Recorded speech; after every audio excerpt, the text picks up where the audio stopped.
জোর টক্করে আমরা সেই কেন্দ্রের দিকে নজর রাখবো যে কেন্দ্র অত্যন্ত গুরুত্বপূর্ণ কেন্দ্র। কোন কেন্দ্র? বিষ্ণুপুর লোকসভা ভোটে বিষ্ণুপুরে জোর টক্কর। কেন? কারণ মুখোমুখি বিজেপি প্রার্থী সৌমিত্র খা ও তৃণমূল প্রার্থী সুজাতা মণ্ডল।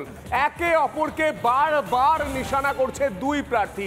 কেউ কাউকে 1 ইঞ্চি জমি ছাড়তেও নারাজ। আপনাদের মনে রাখতে হবে 2019-এ যখন সৌমিত্র খা তখন তিনি জেলে ছিলেন এবং সৌমিত্র খায়ের হয়ে লড়াইটা অর্থাৎ প্রচারের দায়িত্ব তুলে নিয়েছিলেন। তখন সৌমিত্র খাঁর সহযোগী সহযোদ্ধা বলা যায় সুজাতা খা, কিন্তু সুজাতা খাঁই এবারে সামনাসামনি যোদ্ধা অপরপক্ষের।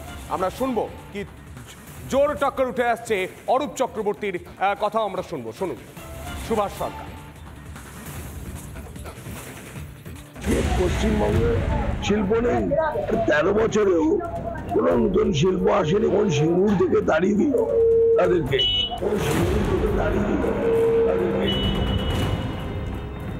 কেন্দ্রীয় মন্ত্রী উনি কেন একটা বড় ইন্ডাস্ট্রি করতে পারলেন না, কেন একটা নতুন শিক্ষা প্রতিষ্ঠা করতে পারলেন না? আমি তো একটা ইউনিভার্সিটি করেছি।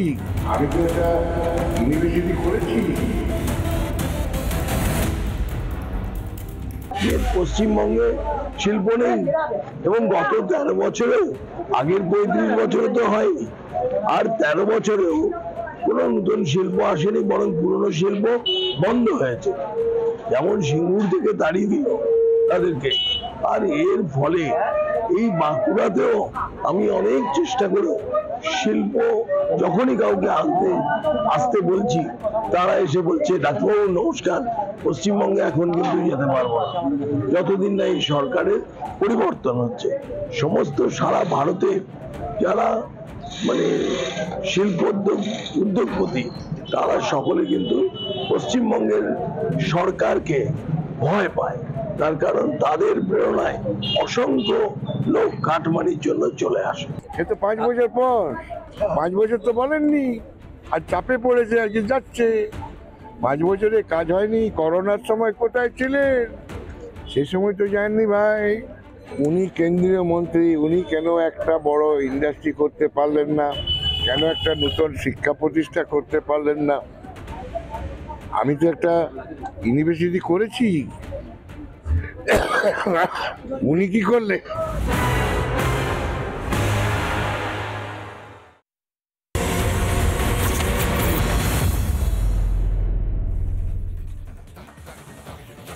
দমদম থেকেও কিন্তু লড়াইয়ের জোর টক্কর। দমদম থেকে যখন একদিকে শিলভদ্র দত্ত লড়ছেন বিজেপির হয়ে, অন্যদিকে তৃণমূলের বহু দিনের প্রার্থী তিনি লড়াই করছেন সৌগত রায়, অন্যদিকে সিপিএম এর হয়ে লড়াই করছেন সুজয় চক্রবর্তী। জোর টক্কর। আমরা কথা বলেছিলাম গতকাল তালিকা প্রকাশ হওয়ার পর শিলভদ্র দত্তর সঙ্গে, তিনি ঠিক কি বলছেন শুনবো। ভদ্রদা, প্রথমেই শুভেচ্ছা আপনাকে। দমদম কেন্দ্র থেকে প্রার্থী হলেন বিজেপির প্রার্থী। এখনই দেখতে পাচ্ছি আপনাকে, যে ছবি দেখতে পাচ্ছি, মোটামুটি এখনই গেরুয়া আবির লাগিয়ে দিয়েছেন আপনার সমর্থকেরা, আপনার কর্মী সমর্থকেরা। কি মনে হচ্ছে দমদম কেন্দ্র থেকে দাঁড়াচ্ছেন? চ্যালেঞ্জ নাকি মনে হচ্ছে কনফিডেন্ট, আত্মবিশ্বাসী? কোনটা শিলদা? না না না না, নিশ্চয়ই কনফিডেন্ট। কারণ প্রধানমন্ত্রী নরেন্দ্র মোদীকে 400টা সিট দিতে হবে, আর 400টা সিটে নিশ্চয়ই দমদম একটা থাকবে। সেদিক দিয়ে আমি কনফিডেন্ট এবং জিতবই দমদম থেকে। কোন জায়গাতে এর সঙ্গে তো দীর্ঘদিন ধরে তো দমদম কেন্দ্রটা তো শাসক দলের একটা গড় হয়ে রয়েছে, সেখান থেকে শাসক দল জিতে আসছে, শাসক দলের প্রতিবারের প্রার্থীরা। তো এক্ষেত্রে কি মনে হয় লড়াই? শাসক দলের প্রার্থী যিনি আছেন, দেখুন কে প্রার্থী কে কিন্তু নয়, শাসক দল সম্বন্ধে পশ্চিমবাংলার মানুষের মোহভঙ্গ হয়েছে। পশ্চিমবাংলার মানুষ দেখতে পাচ্ছেন দুর্নীতি মানে এই শাসক দল। পশ্চিমবাংলার মানুষ দেখতে পাচ্ছেন পরীক্ষায় পাশ করার পরও রাস্তায় বসে থাকতে হয়, আর চাকরি বিক্রি করে মন্ত্রীদের ঘরে কোটি কোটি টাকা আসে। সুতরাং এই শাসক দলের হয়ে কে দাঁড়ালো সেটা দেখার দরকার নেই।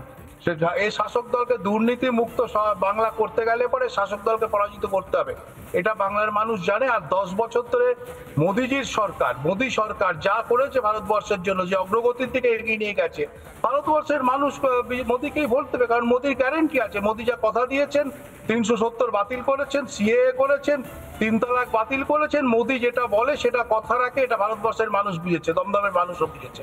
তাই ভোটটা মোদীজিকেই দেবেন, তাই ভোটটা পদ্ম ফুলেই দেবেন।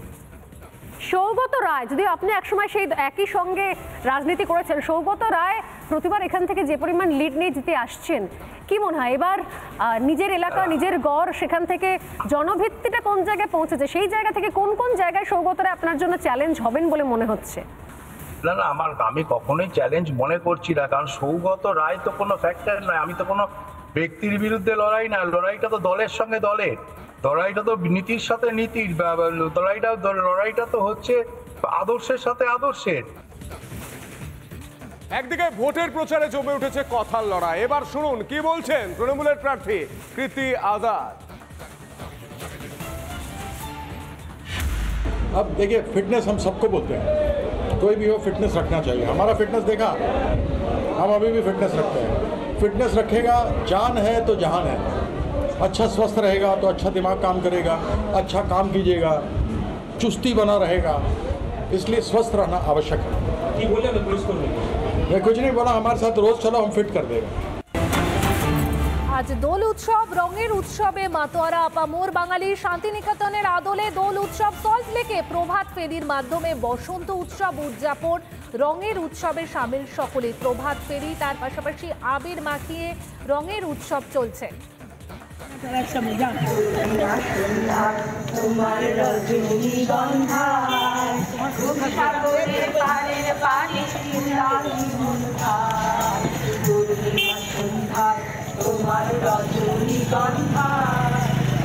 সাগরে পাড়ে পানি তোমার প্রজাপতির পাখা আমার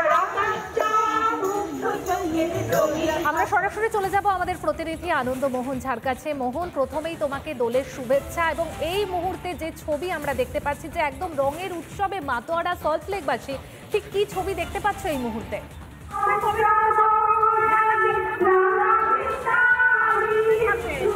একেবারে দেখো যে রবীন্দ্র শান্তিনিকেতনে যে রবীন্দ্র ভাবনায় আমরা দোল দেখেছি, সেই তারই যে সল্টলেকের ব্যবস্থা করা হয়েছে।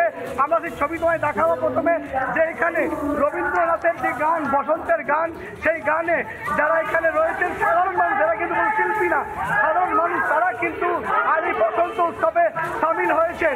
এবং পূর্বাঞ্চল ক্লাস্টার 13-র পাশাপাশি বিধাননগর পৌর নিগম যে 37 নম্বর ওয়ার্ড, তার পৌরমাতা তিনিও রয়েছেন। কথা বলবো, দিদি এই ভাবনা কোথা থেকে আপনাদের? এই ভাবনা আমাদের পূর্বাঞ্চলে আসছে কিনা,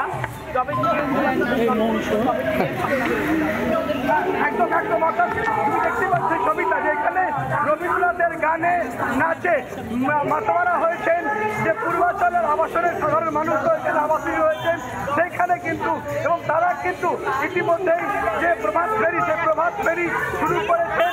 এর পাশাপাশি তারা এখান থেকে যেটা হচ্ছে প্রভাত ফেরি গিয়ে রবীন্দ্রনাথের গলায় মালা দেবেন, এবং সেইখান থেকে কিন্তু তারা এই বসন্ত উৎসব তার সূচনা করবেন। কিন্তু তার আগেই বিভিন্ন ক্লাস্টারে তারা যাচ্ছেন, এবং সেখানে যে একে অপরকে আবির মাখিয়ে এই বসন্ত উৎসব উদযাপন করছেন তারা, সেই ছবিটা তুমি দেখতে পাচ্ছ। সেখানে রবীন্দ্রনাথের নাচে গানে একেবারে বসন্ত উৎসব উদযাপন করা হচ্ছে।